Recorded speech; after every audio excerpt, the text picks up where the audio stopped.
Injuries in football are a sad but inevitable part of the game. At any point in a player's career, one misplaced step or awkward tackle can end up being their last play on the field just like that. It's one of the many unpredictable elements of football that give it its intensity, but also a high risk to everyone who plays it. The tough thing about accounting for injuries, though, is the fact that every person responds and heals differently to even the exact same setbacks. And some of the most talented players in the NFL have had their entire careers defined by their inability to escape the injury bug. For the past few years of what should have been his absolute prime, Andrew Luck has fit into that category, only playing 22 games in the last 3 seasons leading up to last year. Despite being one of the most coveted quarterbacks to ever come out of college, Luck's future in football was thrown into jeopardy just 5 seasons into his career, even reaching a point where Andrew himself was uncertain if he'd ever run out of the tunnel again.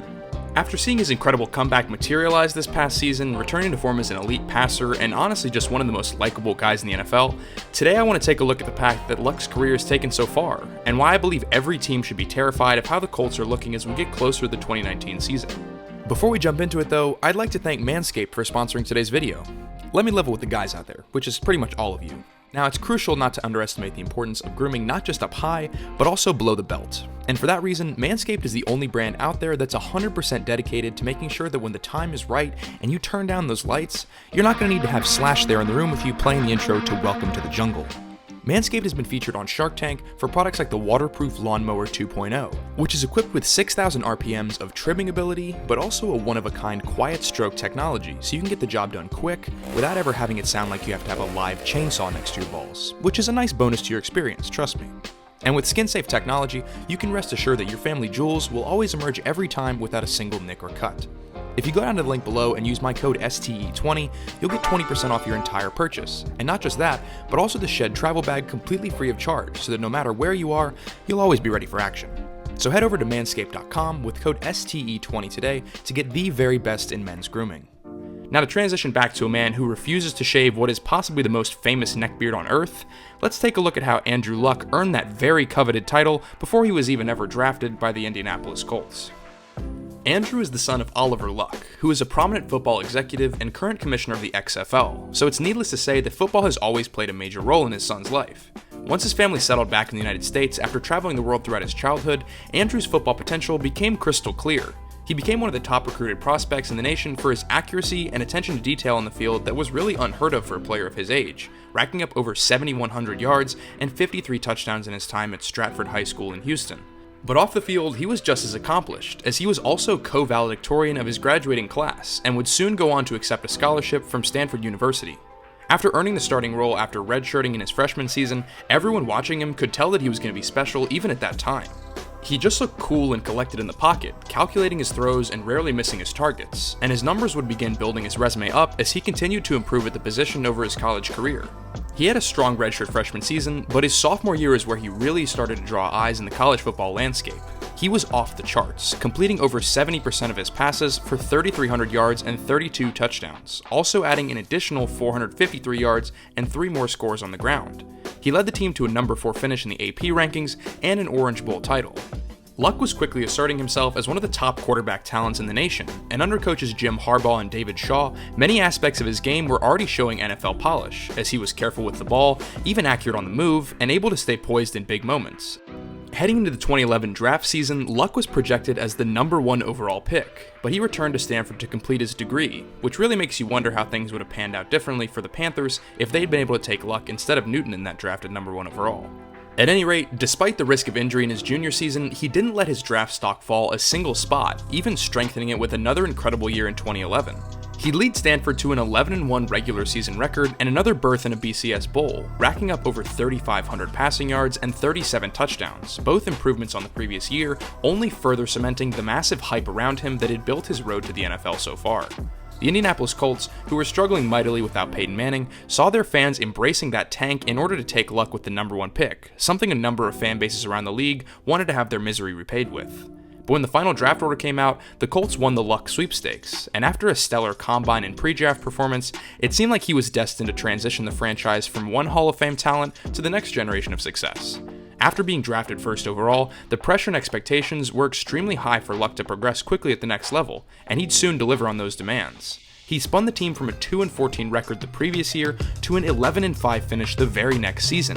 And studying under Bruce Arians, he'd throw for 4,374 yards in his rookie year, setting a new NFL record in the process. It was a season that was filled with ups and downs for the Colts, seeing the team rally around Luck to play in honor of their head coach Chuck Pagano, who'd recently been diagnosed with leukemia early in the season, quickly becoming one of the most touching stories in all of football. Though the team would lose in the playoffs, the massively quick turnaround that Luck had generated in Indianapolis had the entire NFL buzzing about what the future looked like for the league's newest star. All the while, let's not forget that it's pretty much impossible to root against this man with how wholesome and kind he is. Good job, big boy. Little help. Oh, big strong man, nice. Yeah. All right, nice play, buddy. Good job, buddy.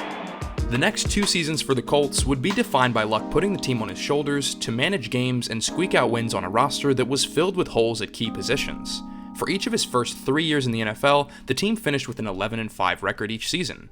And every year they'd make it one step further in the playoffs. First the wildcard round, then the divisional, and eventually the AFC Championship game in 2015. But over those years, the flaws in the Colts roster began to take a toll on Luck. A poor offensive line and relatively weak defense limited the team's ceiling, and as a result, Luck was sacked and hit a total of 358 times through the first 3 years of his career. Those are 3 of the top 4 highest totals that have been recorded by Pro Football Focus since 2006. Despite hitting the ground more than any quarterback in the league, Andrew Luck had established himself as a perennially dominant quarterback through just 3 years, consistently raising the bar in spite of the lack of a supporting cast. Unfortunately though, that trend was about to hit a major wall only a few weeks into the next season, in a way that no one could have really predicted. In Week 3, Luck suffered a shoulder injury against the Tennessee Titans, and though he'd play on through that game and lead his team to a victory, things just weren't quite the same after he took that particular hit. Further down the road, it would be determined that Luck was playing with a torn labrum in his shoulder. He continued to play through the pain as the majority of NFL players have to, but unlike most injuries, this would only be the starting point of years of major setbacks and challenges that would end up leading Luck to fear never playing another snap of football again. After 4 more games, Andrew Luck would be diagnosed with a lacerated kidney and multiple strains in his abdomen, a product of the constant and unrelenting pressure bearing down on the pocket on every single snap. Leaving the field in Week 8, Luck wouldn't return for the remainder of the season.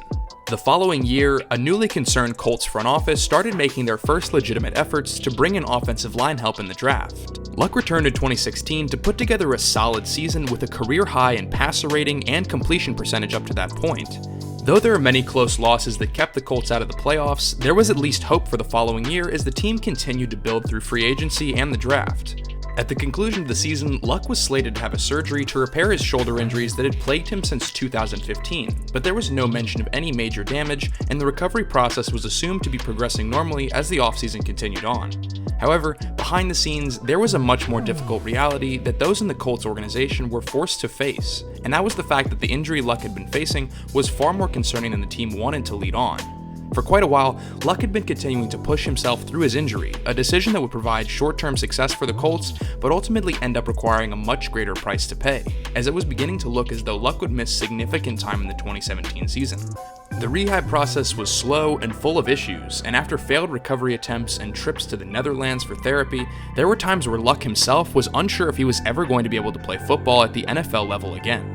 The process was brutal and deeply frustrating for Luck, and he wouldn't be able to return for the entire year, having to watch his team flounder to a 4-12 record in his absence. But while he was away, he returned his focus to moving day by day in order to get back out onto the field. Approaching the 2018 season, it was clear that the Colts were ready to emerge from the fog with their franchise quarterback back at the helm, and they were willing to make major investments to make that a certainty. As though Luck had given the franchise hope of a Super Bowl, he was hit an NFL record 50 times while he was throwing the ball through his first 5 years. Indianapolis set out to change that for good, and used their 6th overall pick to select Quentin Nelson out of Notre Dame. Despite the fact that in Luck's career, the Colts deployed 92 different offensive line combinations to try and protect him, the team finally seemed to be able to find their footing. With Anthony Costanzo as a leader in the trenches as he had been for years, the new additions of Nelson, fellow rookie Braden Smith, and 4th-year guard Mark Lewinsky materialized into one of the top offensive lines in the NFL, and that provided Luck with the time he needed to return to his form as a field general in the AFC South. It certainly took a while for Captain Luck to get himself back into form, and the Colts struggled out of the gate to a 1-5 start. But soon, Luck caught fire and reminded those who had forgotten about his ability of why he was hyped to be one of the most talented signal callers in history. While he'd played early in his career with the mindset that he needed to be the one to win games, he became even calmer and took a more unselfish approach to every single snap. That shift in mindset took time, even for a player as gifted as Luck, and with a mountain of adversity now behind him, he just had fun being out on the football field again. He meshed with his group of receivers as he always had, flowing right back into form with T.Y. Hilton and even revitalizing the career of Eric Ebron in the process. After not taking a single snap the previous season, Luck obliterated expectations in the second half of the year and led his team to win 9 of their last 10 games and squeak into the playoffs. He set new career highs in completions and passer rating, posting a season that would have been in the conversation with Drew Brees and Phillip Rivers for the MVP if it weren't for a guy named Pat Mahomes. He did finish second behind Mahomes in touchdowns with 39 and racked up nearly 4,600 passing yards in a campaign that would eventually earn him Comeback Player of the Year. The Colts season would finish with an upset victory over the division rival Texans in the wildcard round, and then a disappointing loss to the Chiefs and Pat Mahomes at Arrowhead. But the future is looking brighter than ever as we get closer to the 2019 season. Chris Ballard at GM has quietly built one of the strongest rosters in the AFC, with a great offensive line and run game, and a defense that continues to improve year by year, headlined by one of the brightest young stars in the league in Darius Leonard, and a new addition at pass rusher in Justin Houston. And at the center of it all lies the captain himself, who's continuing to pile on more help in the receiving game with the additions of Paris Campbell and Devin Funchess this offseason. At this point, the holes that have plagued Indy's rosters for years now are starting to vanish one by one.